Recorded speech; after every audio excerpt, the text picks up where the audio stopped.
This Stanley Cup final is honestly ridiculous, and I love it. I mean, imagine decades ago when you get like original 6 matchups, you'd get like Chicago versus Montreal for the Stanley Cup or something. Imagine telling those people like, hey, one day you're going to get a Stanley Cup where you've got Florida against Vegas, what they would say. Like, one of them plays like 40 minutes outside of Miami, right beside an outlet mall, which, hey, no shade, it's honestly a great venue. And then the other one plays on the Las Vegas Strip in front of all the hotels. Those are your 2 venues for a hockey Stanley Cup. And honestly, I'm not complaining. That is awesome. I think it's great, and I honestly think it's awesome for growing the game.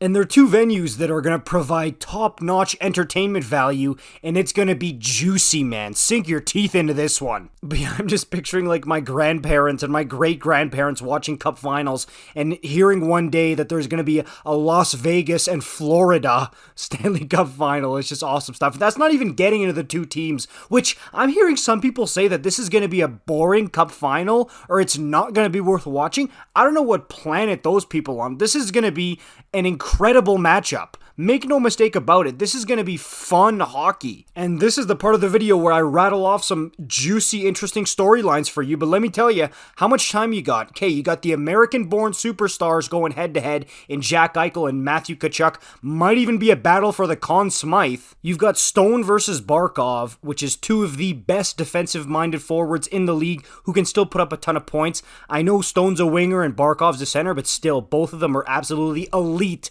on the defensive side of the puck. That's going to be a battle. And need I remind you of the Cinderella goaltending stories here. Adin Hill, who was picked up for peanuts at the trade deadline by the Vegas Golden Knights. Nobody really thought he was probably going to get any playing time in these playoffs, and he's running with the ball here for the Vegas Golden Knights, playing great. And then you've got on the other side of the coin, the guy who was signed to a $10 million contract in Sergei Bobrovsky, and then lost all of his mojo, and was upstaged by Alex Lyon going into these playoffs, but then finds it back and turns it into a Cinderella story of his own. Just 2 completely opposite Cinderella stories butting heads here, and which of these 2 is going to prevail? So much juice in this matchup. And to be honest with you, I love that these are 2 unconventional hockey markets.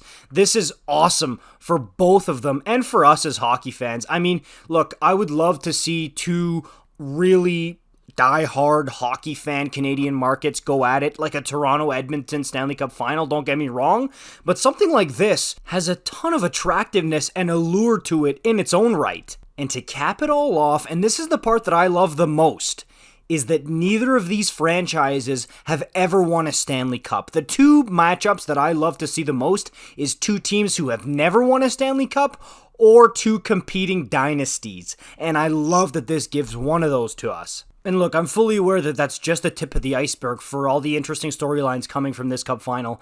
And hey, we've had some boring ones in the past, so when we get one like this, let's cherish it. This is going to be fun. Get the popcorn ready. Let me know down below what else in this series is there to watch for that's going to be really cool to keep an eye on. I want to hear it. Like, comment, subscribe, the usual deal. You know how it is. I'll see you in the next one. Peace out.